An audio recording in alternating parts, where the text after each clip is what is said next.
வணக்கம் நண்பர்களே. நம்ம இன்றைக்கி இந்த வீடியோவில் ஐபேட் ஏரில் யூஸ் பண்ண முடிய டாப் 10 ட்ரிக்ஸ் அண்ட் டிப்ஸை பற்றி பார்க்க போகிறோம்.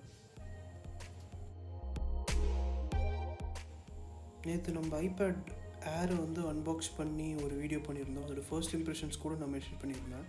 நான் ஐ பட்டன் இந்த வீடியோ கொடுக்குறேன், கொஞ்சம் செக் பண்ணிக்கோங்க. நம்ம இப்போது பாட்டம் 10லேருந்து டாப் 1க்கு வரலாம். 10 டிப்ஸ் அண்ட் ட்ரிக்ஸ் சொல்லி கொடுத்துருக்கேன். அது தெரியலாம், சில பேருக்கு தெரியாமல் கூட போகலாம். பட் தெரியாதவங்க பார்த்து தெரிஞ்சுக்கோங்க.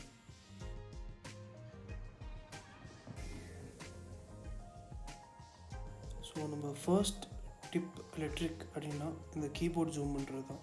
நீங்கள் பிஞ்ச் பண்ணி நீங்கள் கீபோர்டு பெருசாக வைக்கலாம், சின்னதாக வைக்கலாம்.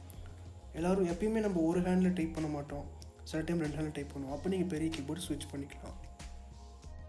இந்த சின்ன கீபோர்டு தான் ஃப்ளோட்டிங் கீபோர்டு. நம்ம எங்கே வேணால் எந்த கார்னர் ஆஃப் த ஸ்க்ரீனில் கூட வச்சு வேணால் யூஸ் பண்ணிக்கலாம். ஸோ இப்போ பார்க்க போகிறது என்னென்னு பார்த்தீங்கன்னா, நம்ம மல்டி டாஸ்க் பண்ணுறப்போ, அதாவது ரீசெண்ட் ஆப்ஸ் எப்படி ஓப்பன் பண்ண போகிறோம் தான் பார்க்க போகிறோம். 5 விரல் வச்சு பிஞ்ச் பண்ணிங்கன்னா இதுமாரி ஆகும். 5 விரல் வச்சு பிஞ்ச் பண்ணிங்கன்னா இதுமாரி உங்களுக்கு ரீசெண்ட் ஆப் ஸ்க்ரீனில் வரும்.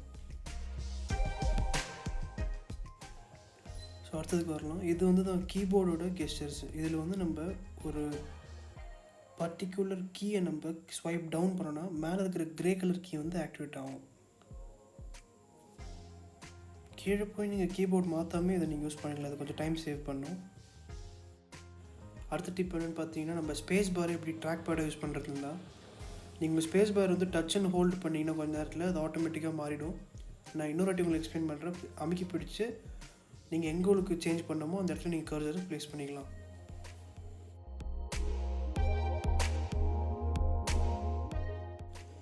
இது ஒரு டைப் ஆஃப் 3D டச் மாதிரி தான்.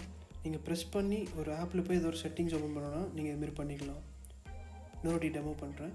ப்ரெஸ் பண்ணி இப்போ பேட்ரி செக் பண்ணலாம். பேட்டரிக்கு ட்ராக் பண்ணிவிட்டு லீவ் பண்ணிங்கன்னா நேராக பேட்டரியோட செட்டிங்ஸுக்கு அது லான்ச் ஆகிடும். இது எல்லா ஆப்லேயும் ஒர்க் ஆகும். Even third party apps like YouTube work ஆகுது பாருங்கள். அடுத்து நம்ம பார்க்க போகிறது ஸ்பிளிட் ஸ்க்ரீன். இதில் எப்படி நம்ம ஒரே டைமில் 2 ஆப்பை சைமல்டேனியஸாக யூஸ் பண்ணுறது தான் பார்க்க போகிறோம்.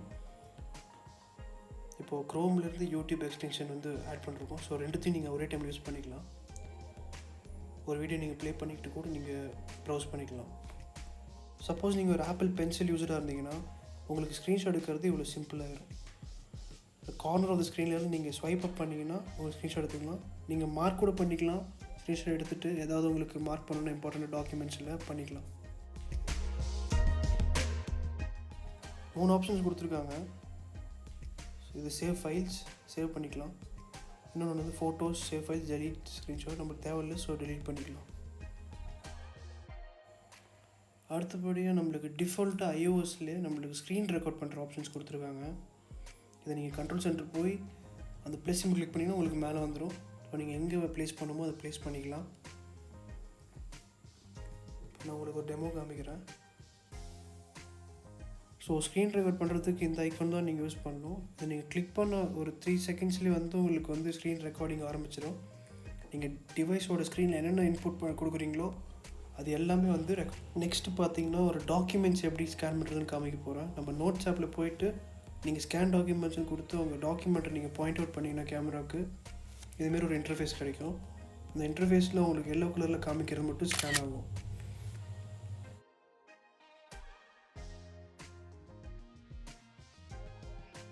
சப்போஸ் ஸ்கேன் டாக்குமெண்ட் சரியாக வரலன்னா, ஸோ எனக்கு இப்போ சரியாக வரல, நீங்கள் அந்த சர்க்கிள்ஸ்க்கு 4 சர்க்கிள் இருக்கும். அதை நீங்கள் ட்ராக் பண்ணி கரெக்டாக உங்களுக்கு டாக்குமெண்ட்ஸ் எந்தெந்த இடத்துல இருக்கோ அதை நீங்கள் ப்ளேஸ் பண்ணணும். ப்ளேஸ் பண்ணதுக்கப்புறம் நீங்கள் சேவ் கொடுத்தீங்கன்னா அது அப்படியே உங்களுக்கு ஒரு PDF ஃபார்மில் கன்வெர்ட் ஆகிடும். இப்போ டாக்குமெண்ட்ஸ் ஸ்கேன் ஆயிடுச்சு, பார்ப்போம் எப்படி இருக்குன்ட்டு. அப்படியே உங்களுக்கு ஒரு PDF ஃபார்மேட்டில் கன்வெர்ட் ஆயிடுச்சு. அடுத்த ட்ரிக் என்னென்னு பார்த்தீங்கன்னா, சப்போஸ் உங்கள்கிட்ட ஒரு ஐஃபோன் இருக்குது. உங்கள் ஐஃபோன்லேருந்து இப்போ ஒரு லிங்க்கை நீங்கள் அங்கே காப்பி பண்ணணும். அதாவது ஐஃபோன் டு ஐபேட் காப்பி பண்ணணும்னா ஷேர் கொடுங்க, காப்பி லிங்க் கொடுத்துட்டு அங்கே காப்பின்னு காமிச்சோடனே நீங்கள் ஐபேடுக்கு மூவ் ஆகுங்க. ஐபேடு மூவ் ஆகிட்டு அங்கே பேஸ்ட் பட்டன் இருக்காது, கிளிக் பண்ண உடனே பார்த்தீங்கன்னா உங்களுக்கு வந்துடும். மேலே காட்டுது பாருங்கள். ஒரு வாட்டி காமிக்கிறேன்.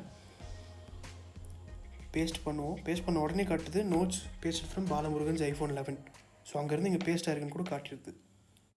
சைமல்டேனியஸாக எப்படி வந்து ஒரு ஆப்பை நம்ம ஐபேட்லேயும் ஐஃபோன்லேயும் ஓப்பன் பண்ணுறது தான் பார்க்க போகிறோம். இப்போ சஃபாரி ஓப்பன் பண்ணியாச்சு. உடனே பார்த்தீங்கன்னா அங்கே காட்டுது பாருங்கள், சஃபாரி ஓப்பன் பண்ணுறீங்க உங்கள் ஃபோனில் அப்படின்ட்டு. இப்போ க்ளோஸ் பண்ண உடனே போயிடுச்சு. இன்னொரு வாட்டி ட்ரை பண்ணுவோம். சஃபாரி ஓப்பன் பண்ணுறோம், அதை காமிக்குது. அதை கிளிக் பண்ண உடனே நீங்கள் என்ன இந்த ஃபோனில் பார்த்துட்டு இருந்தீங்களோ அது அப்படியே உங்கள் பெரிய ஸ்க்ரீன் ஐபேடில் வந்துருச்சு. ஸோ நண்பர்களே, இதோட நம்ம வீடியோவோட எண்டுக்கு வந்தாச்சு. இந்த டிப்ஸ் அண்ட் ட்ரிக்ஸ்லாம் ஃபாலோ பண்ணுங்கள், உங்களுக்கு யூஸ்ஃபுல்லாக இருக்கும். பிடிச்சதுன்னா அந்த சேனலை சப்ஸ்கிரைப் பண்ணுங்கள், உங்கள் ஃப்ரெண்ட்ஸுக்கு இந்த வீடியோ ஷேர் பண்ணுங்கள். நன்றி நண்பர்களே.